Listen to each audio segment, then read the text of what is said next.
Welcome back to Truth from New Thought, broadcasting from the quiet place where certainty begins to loosen and better questions can finally breathe. Charlie, today we begin a new conversation, not about education as policy, not about grades, exams, schools, or university rankings, but about something far more basic and perhaps far more dangerous to ignore.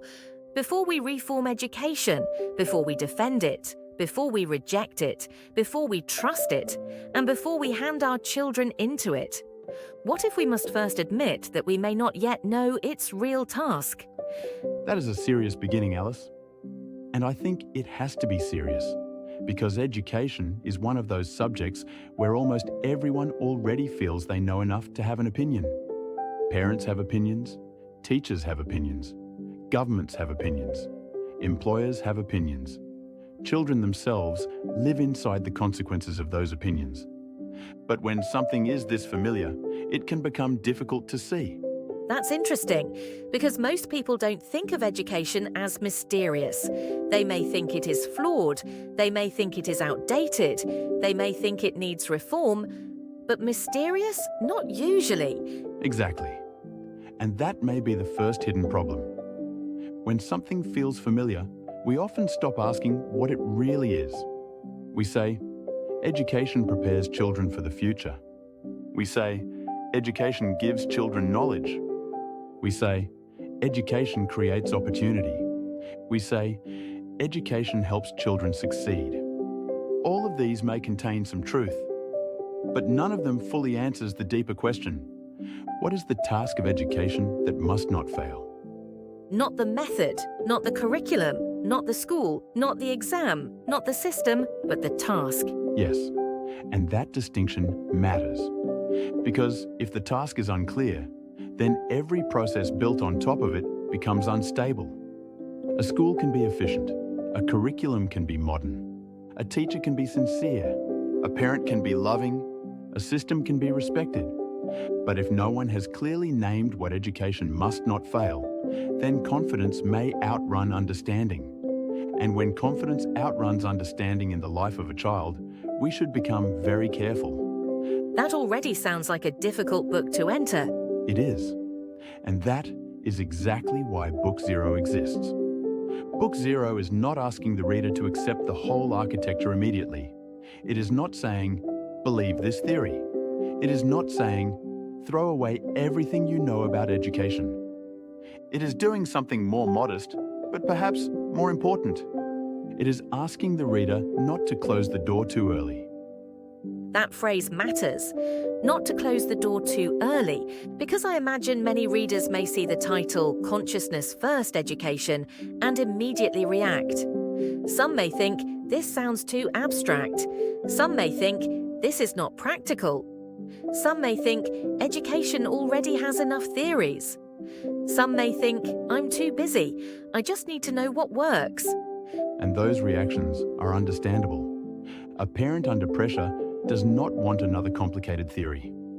A teacher carrying too much workload does not want another moral burden. A student already tired of performance does not want another adult framework imposed on them. So Book Zero cannot begin by demanding agreement. It must begin as a threshold, a place before the full house, a place where the reader can pause and ask, before I reject this, have I actually understood what question it is trying to protect? That feels important, because sometimes we reject not the truth, but the discomfort that comes before truth. Yes, and education is full of protected discomfort. The language of schooling feels normal. The language of improvement feels responsible. The language of the child's future feels morally safe. But sometimes, morally safe language can hide unexamined ignorance. We say, we are doing this for the child's future.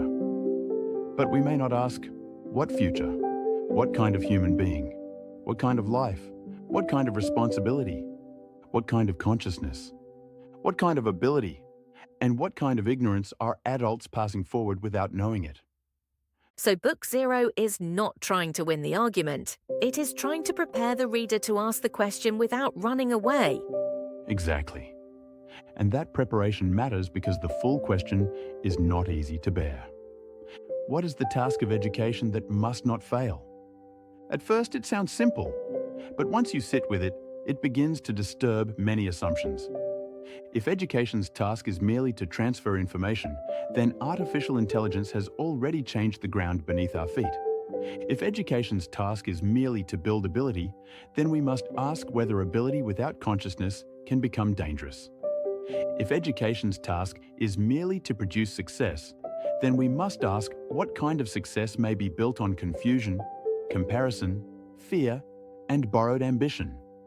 And if education's task is to help human beings live more responsibly in reality, then we must ask why consciousness has not been placed at the beginning. Let me pause there. When you say consciousness, some listeners may hear something mystical, or vague, or spiritual in a way that makes them cautious. What does this work mean by consciousness? That caution is fair. Here, consciousness should not be treated as decoration. It is not a fashionable word. It is not a mystical escape. In this framework, consciousness means something more basic: the human capacity to stand in a truthful relationship with reality, to recognize what is happening, to accept that we do not yet know, to take responsibility for that not knowing, to avoid hiding ignorance behind confidence, performance, or inherited language. In education, that matters because a child is not only a future worker. A child is a being learning how to relate to reality. And if adults themselves are not in truthful relation to reality, then education can become a beautiful machine, carrying old confusion forward. Yes, that is the danger. Modern education has become highly skilled at organizing process and system. It can schedule, measure, standardize, compare, certify, and accelerate. But if the task remains unclear, the system may become better and better at moving without knowing where it must not go wrong. This reminds me of something many parents feel but cannot easily say. They know something is wrong. They sense children are being pushed too quickly. They feel performance has taken too much space. They worry that information, testing, achievement, and future success have become too central. But they do not yet know where to place that unease. That is precisely why a threshold volume matters. Because suspicion alone is not enough. Feeling that something is wrong does not yet create knowledge. A parent may worry. A teacher may feel exhausted. A child may feel pressured. A society may sense that education is not forming whole human beings. But unless that unease is brought into a clearer question, it can become only complaint, nostalgia, anxiety, or rejection. Book Zero helps the reader arrive, not arrive at a finished doctrine. Arrive at the doorway of the real question. So the purpose of Book Zero is almost ethical. It protects the reader from entering too quickly, but also from rejecting too quickly. Yes, because both are forms of irresponsibility. To believe too quickly can be irresponsible. To reject too quickly can also be irresponsible, especially when the subject is education. Because we are not speaking only about ideas. We are speaking about children's lives. That changes the weight of the conversation, because if I reject an idea about education too quickly, I may think I am simply protecting myself from another theory. But I might also be closing a door that could have helped me see my own ignorance more clearly. Exactly. And Book Zero does not say, you must agree. It says, in effect, before you close this door, please make sure you understand what you are closing. You may later disagree. You may later question. You may later decide that this framework is incomplete. That is allowed. But do not dismiss the question before meeting it. Because the question belongs not only to the author, it belongs to every parent, every teacher, every child, every society that claims education is for the future. Let's make this very concrete. Suppose a parent hears about this book and says, I don't have time for deep theory, I just need my child to be okay. What would you say? I would say, that is exactly why this question matters. Because I just need my child to be okay, is already an educational philosophy. It contains love, it contains fear, it contains urgency, it contains an aim. But it may also contain hidden assumptions. What does okay mean? Does it mean safe, successful, competitive, emotionally stable, able to make money, able to think, able to love, able to live with others, able to face suffering without collapsing, able to know what they do not know? A parent's care is real, but care can become control if it does not examine its own aim. Book Zero gives that parent a place to pause, not to stop caring, but to care more responsibly. That is a beautiful distinction, not less care, more responsible care. Yes, because the book does not accuse parents of not caring. It begins from the opposite recognition. Often, the deeper educational problem is hardest to see precisely where people care most. Parents care, so they rush. Teachers care, so they overfunction. Institutions claim care, so they expand systems. Societies care about the future, so they demand outcomes. But if care cannot wait for the task to become clear, care may become pressure. And pressure can look like responsibility. Very often. That is one of the most difficult insights here. What is called educational responsibility can become a way of avoiding responsibility for ignorance. Not because people are evil, not because teachers are careless, not because parents are foolish, but because action feels safer than not knowing. If I act, I feel responsible. If I enroll, I feel responsible. If I plan, I feel responsible. If I measure, I feel responsible. If I push, I feel responsible. But perhaps the first responsibility is not action. Perhaps the first responsibility is to admit, I do not yet know enough about what must not fail. That is a hard sentence for adults. It is. Because adulthood often teaches us to hide uncertainty, especially in front of children. We think children need our confidence. And sometimes they do. But false confidence is not the same as protection. A child may need an adult who can say, I do not know yet, but I will not pretend. I will stay with the question responsibly. That may be one of the deepest educational acts. So Book Zero is not only about reading, it is about changing the posture of the reader, from consumer to participant, from judge to questioner, from urgency to responsibility, from borrowed certainty to direct examination. Yes, and that is why the book is called a threshold. A threshold is not the house. It does not contain every room. It does not complete the whole architecture. But without a true threshold, you may enter the house in the wrong way, or never enter at all. I like that, because it also reduces the pressure on the reader. Book Zero is not saying, understand everything now. It is saying, arrive correctly. Exactly. Arrive with less haste. Arrive with better questions. Arrive with less borrowed certainty. Arrive ready to distinguish what education appears to be from what it may actually be failing to carry. That is enough for a beginning. Charlie, I want to ask about something that may be uncomfortable. What if someone says, this is too serious? Education cannot carry all this philosophical weight. Children simply need to learn reading, mathematics, science, and useful skills. I would not dismiss that concern. Children do need useful skills. They need language, mathematics, scientific understanding, practical abilities. This framework does not deny that. The question is about order. Should ability come first, with the hope that responsibility appears later? Or should consciousness come first, so that ability develops under a more trustworthy human foundation? Because ability is not automatically good. A person can become more capable without becoming more truthful. A person can become more skilled without becoming less confused. A person can become more intelligent without becoming more responsible.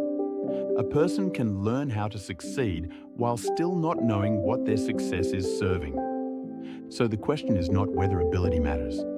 The question is whether ability is safe as the beginning.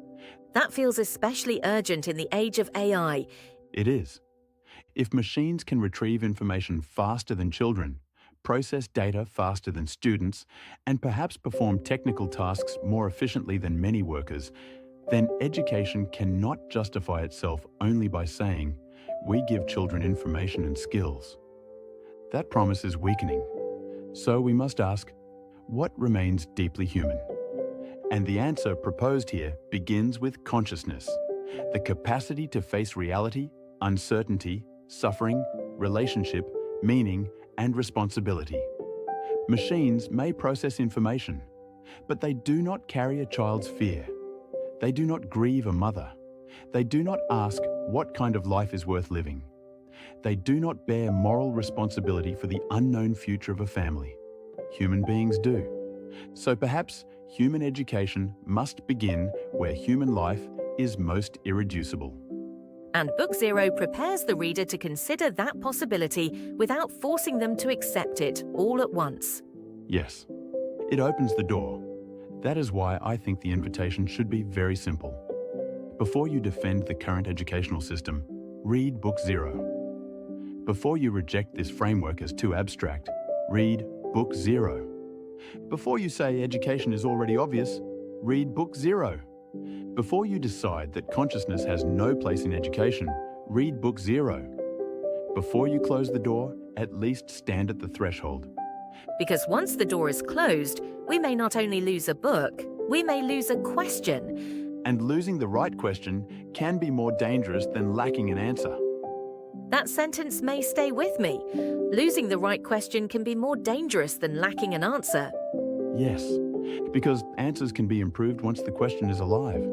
But if the question is never allowed to live, then even sophisticated answers may serve the wrong task. Education may become advanced and still be misdirected. It may become efficient and still be shallow. It may become competitive and still be unable to form human beings who can live wisely with others. So what should the listener do after this episode? Not everything, just one honest thing. Pick up Book Zero, not to agree, not to become a follower, not to abandon what you already know, not to condemn schools or teachers or parents. Pick it up to test whether your current certainty about education is truly yours. Ask as you read, what do I actually know about education? What have I assumed because everyone around me assumes it? What do I call responsibility that may actually be fear? What do I call care that may actually be control? What do I call success that may be borrowed from society? What question about the child's life have I avoided because the system gave me ready-made language? If Book Zero can help a reader ask even one of those questions more honestly, then it has done the work of a threshold. And perhaps that is the right first step. Not reform, not rejection, not certainty. A threshold. Yes, because the future of education should not begin with adults pretending to know more than they do. It should begin with enough honesty to say, before we act upon the lives of children, we must become responsible for our own ignorance. That is where we leave our listeners today. Before you close the door on consciousness-first education, before you decide that the question is too large, too strange, too difficult, or too far from ordinary life, read Book Zero. Stand at the threshold, not because you must believe, but because the lives of children are too serious for us to reject a question before we have understood what it is trying to protect. And perhaps the first real reform in education is not a new system. Perhaps it is an adult who can pause long enough to ask, what must education not fail? This has been Truth from New Thought. I'm Alice. And I'm Charlie. Until next time, may we not rush past the questions that are still trying to save us from our own certainty.